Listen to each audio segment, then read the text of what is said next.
Well, the aviation sector is undergoing some reform. The move comes as the Federal Aviation Authority, in a recent audit, gave the Bahamas an A-grade rating of maintaining its Category 1 status. Carla Palmer was in the House of Assembly today as debate began on the Airport Authority bill.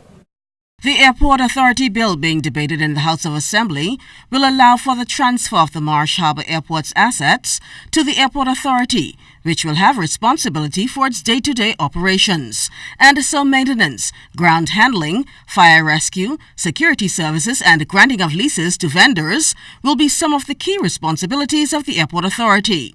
Minister of Transport and Aviation, the Honourable Glenys Hannah Martin, says ultimately it's the government's intention to have all of its 28 owned airports managed and operated by the Airport Authority. The reform underway, and to which this amendment relates, is the separation of various aviation functions to create a higher standard of accountability, greater efficiency, and more transparency. Under this bill, the Marsh Harbour Airport will be the second airport after the Lynden Pindling International Airport, of which the Airport Authority will have oversight.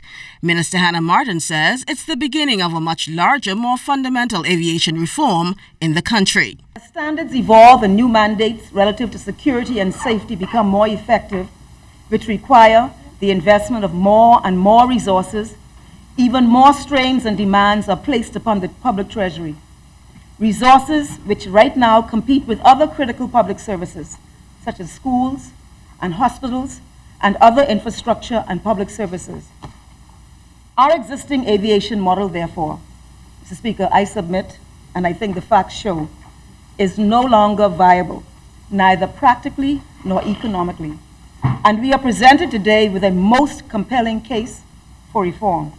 According to Minister Hannah Martin, as part of the aviation reform, the government is also finalizing consultancies for the legal and organizational structure for the creation of the new Civil Aviation Authority, which will be solely responsible for safety and security standards and the certification of aerodromes nationwide.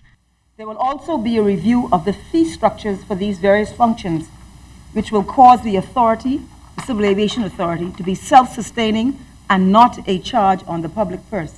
Minister Hannah Martin says the new structural reforms are tied to an Inter-American Development Bank policy-based loan, a loan which includes the acquisition of a new $14 million radar to be installed by December 2014 and the hire of 10 additional air traffic controllers for the Lynden Pindling International Airport. Reporting for ZNS Network News, I'm Carla Palmer.